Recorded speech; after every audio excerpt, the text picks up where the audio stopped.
बिस्मिल्लाहिर्रहमानिर्रहीम, अस्सलाम वालेकुम। आप इजी वीज़ा यूट्यूब चैनल देख रहे हैं। मैं हूं कैसर खान। आप जानते हैं कि हम real easy visa office Lahore, real easy visa office Karachi and Al Abira overseas services Karachi office को लेकर के एक कंबाइन काम करते हैं और आपको तमाम अथेंटिक मालूमात देने की कोशिश करते हैं।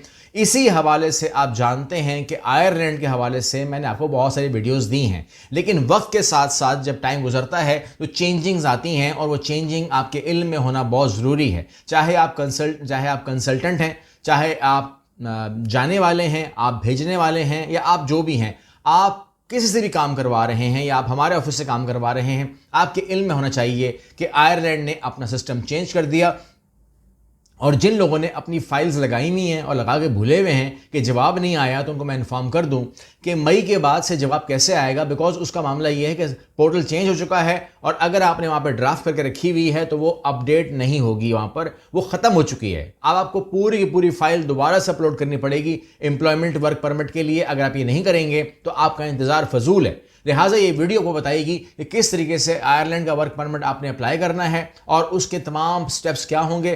पाकिस्तान से करेंगे तो कैसे करेंगे, ये तमाम चीज़ें मैं आपके सामने रखने जा रहा हूं। सबसे पहले मैं आपको इन्फॉर्म कर दूं कि ये खबर आपके सामने मैंने रख दी है। ये आप देख रहे हैं कि Ireland new employment permit online system launch, ठीक है, लॉन्च हो गया था और ये आपके इल्म में आ गया था। और उसके बाद से सूरत हाल ये है कि मैं आपको लेके जा रहा हूं इस टाइम और ऑनलाइन पोर्टल्स के ऊपर, जो ऑफिशियल वेबसाइट है जहां से आपको कुछ इंफॉर्मेशन देनी है। और वो ये है कि ये वो वेबसाइट है जहां पर आपने टाइप करना है enterprise.gov.ie।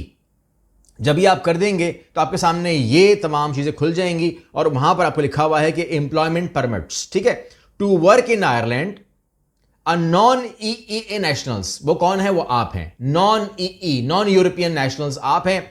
Unless they are exempted must hold a valid visa. अगर आप यूरोपियन नहीं हैं और आपके पास कोई एग्जम्पशन नहीं है, एग्जाम्प्ट नहीं है, आपके पास वैलिड वीजा होना चाहिए, तो आपके पास वैलिड वीजा होना चाहिए और ये पोर्टल आपको पूरी सर्विस देगा। यहां पर कहते हैं the department employment permit section administration employment permit system.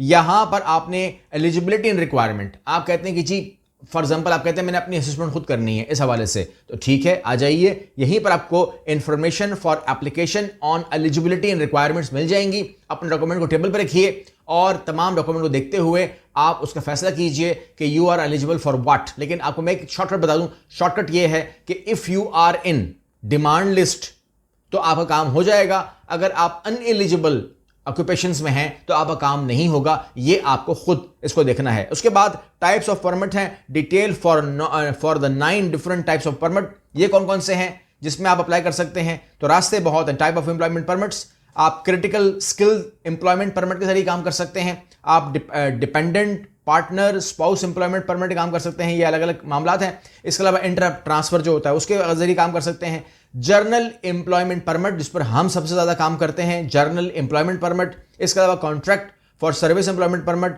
इसके अलावा नीचे आइएंगे तो इंटर्नशिप पे हम बहुत काम करते हैं। इंटर्नशिप पे हम काम करते हैं क्योंकि ये भी एक आसान तरीन रास्ता होता है और स्पोर्ट्स एंड कल्चर का होता है। आपको पता है बहुत उसमें होता है एक्सचेंज एग्रीमेंट एम्प्लॉयमेंट परमिट्स होते हैं, वो हमारे पास पाकिस्तान से तो नहीं होते। अलबत्ता ऑप्शंस मौजूद हैं, ठीक है। अब यहां पर आपको मैंने ये इन्फॉर्म तमाम चीजें कर दी हैं। अब मैं आपके सामने जो मालूमात रख रहा हूं वो मैं आपको रख रहा हूं जर्नल वर्कर की, क्योंकि वहां पर सबसे ज्यादा चांसेस होते हैं और ये वो एरिया है जहां से सबसे ज्यादा चांस के साथ आप काम कर सकते हैं। अगर आपको ज्यादा समझ में नहीं आ रही है तो आप जर्नल वर्कर के अंदर अपने आप को देख सकते हैं और प्रोसेस कर सकते हैं। आप कहते हैं कि जी जर्नल वर्कर के अंदर होगा कैसे? एक जर्नल वर्कर है, नंबर 2 के ऊपर आपको मालूम मैंने बता दिया कि आप इंटर्नशिप पे जाया करें। अगर आप कच्चे पक्के काम कर रहे हैं, बताओ काम ज़्यादा मजबूत नहीं है, या तो आप हाईली स्किल्ड है ना, तो फिर आप आ जाइए जर्नल वर्कर के ऊपर। इसका तरीकाकार क्या है? जो मई के बाद से अप्लाई हुआ है, लेकिन जून से अप्लाई हुआ है, वो बता रहा हूं मैं आपको। इसमें यह है कि आपको जो मैंने पोर्टल बताया है एम्प्लॉयमेंट परमिट ऑनलाइन का, ये EPOS, ठीक है, ये आपने उसको हमने रिप्लेस किया है और उसके बाद आपने EPOS बंद होने की वजह से जो ड्राफ्ट दरखास्तें हैं वो 17 अप्रैल 2025 से ख़त्म हो चुकी हैं। ये आपको मैंने इन्फॉर्म कर दिया है, इनकी वेबसाइट भी कह रही है। अब मैं उस वेबसाइट को पढ़ रहा हूँ, लेकिन आपके सामने मैं तर्जुमा रख रहा हूँ उर्दू के अंदर। फीस समझ लीजिएगा, फीस जो इसकी है वो है 6 महीने से अगर आपका कम का वर्क परमिट है तो $500 फीस है इसकी। पाकिस्तान में 1,55,000 बनेंगे इसकी वीज़ा फीस। और अगर 2 साल का वर्क परमिट है तो उसकी फीस 1000 यूरो बनती है, और जो कि पाकिस्तानी तकरीबन 3,10,000 रुपये के करीब करीब बनती है। ये फीस अप्लाई होगी नॉन EU नेशनल्स के ऊपर, यानी कि नॉन यूरोपियंस के ऊपर। कौन कौन दरखास्त दे सकता है? तो आप लोग दरखास्त दे सकते, तमाम लोग दरखास्त दे सकते हैं। पाकिस्तान, बांग्लादेश, नेपाल, भूटान, श्रीलंका, जहाँ से भी आप हैं आप दरखास्त दे सकते हैं। और आपका तमाम डॉक्यूमेंट जो हैं, जैसे आपका वैलिड पासपोर्ट है, सैलरी की जो आपकी डिसाइड हुआ है, आपका एम्प्लॉयर कॉन्ट्रैक्ट है, आपका तमाम डिटेल्स, रिहाइश का मामला, जो कुछ आपको दे दिया गया है वो आपने तमाम का तमाम मेंशन करना है। पुलिस सर्टिफिकेट है, मेडिकल है, इंश्योरेंस है, ये तमाम चीज़ें आपने देनी है। और इसके लिए बताया जा रहा है कि जो प्रोसेसिंग टाइम है वो 3 महीने का है, ज्वाइन करना है 3 महीने के बाद। ठीक हो गया?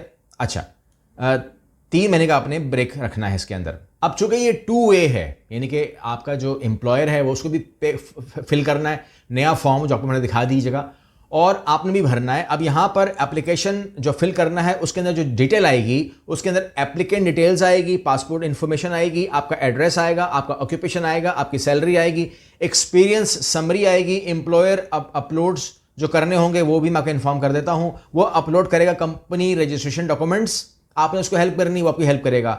इसके अलावा एविडेंस ऑफ जॉब एडवर्टाइजिंग कि उसने कहीं ना कहीं इश्तिहार दिया था, आप अपलोड करेंगे passport, degree, experience and photos. ठीक हो गया जी? जो वीज़ा आपको इशू होगा ये D टाइप वीज़ा कहलाएगा। और आप लोगों को मेरी एडवाइस ये है कि आपको अगर 6 महीने का वीज़ा ऑफर होता है, या 1 साल का ऑफर होता है, या 2 साल का ऑफर होता है, तो ये मत सोचिएगा कि ये वीज़ा कम है, ज़्यादा है। मेरा मशवरा ये है कि आपको जिस वीज़े पर भी आपको ऑफर आ जाती है कि जी हमें इतने अरसे के लिए, आपको 6 महीने के लिए बंदा चाहिए, या साल के लिए चाहिए, या 2 साल के लिए चाहिए, वट एवर ऑफर, तो आप उसके ऊपर, मेरा मानना ये है कि चूंकि ये एक लीगल प्रोसेस है, तो आपको अगर 3 महीने का भी वीज़ा ऑफर हो जाए तो आप उसको येस कर दीजिएगा और आप चले जाइएगा, ताकि आप यूरोप में दाखिल हों। यूरोप में दाखिल होने के बाद आप उसको एक्सप्लोर करें, एक्सप्लोर के बाद आप वहाँ पर अपनी अपॉर्चुनिटीज़ निकालें, वहाँ पर अपने कॉन्ट्रैक्ट भी बनाएं और उनके साथ अपने मामलात भी करें। और ख़ास तौर पे जिस कंपनी के साथ आप गए हैं उस कंपनी के साथ जुड़ें और उनको बोलें कि जी मुझे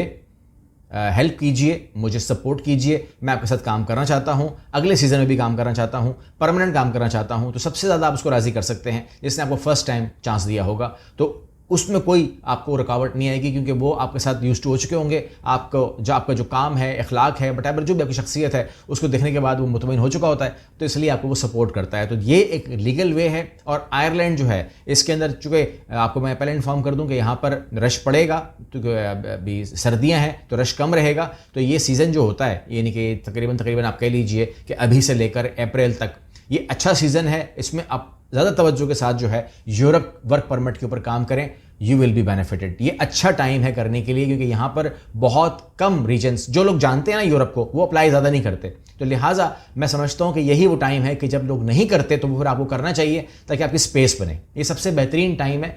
मौसम को अगर आप देखते हैं, आपको सर्दी लगती है या और मामलात हैं, तो फिर आप अप्लाई मत करें। लेकिन अगर आप समझते हैं कि जब रश कम हो उस टाइम अप्लाई करना चाहिए, तो अब से लेकर के यानी कि दिसंबर, जनवरी, फरवरी, मार्च, ये 4 महीने आपके लिए बहुत अच्छे हैं। आप इसमें ज़रूर वर्क परमिट के लिए कोशिश कीजिए। आप लोगों के ज़्यादातर वर्क परमिट जो है पाकिस्तान से इस सीज़न में निकल कर आते हैं। बाकी हमारी हेल्प चाहिए, हम हाजिर हैं। हमारी काउंसलिंग चाहिए, हम हाजिर हैं। हमारी असेसमेंट चाहिए, हम हाजिर हैं। हमारी प्रोसेसिंग की ज़रूरत आपको है तो हम हाजिर हैं। अगली वीडियो में मिलते हैं। अल्लाह हाफ़िज़।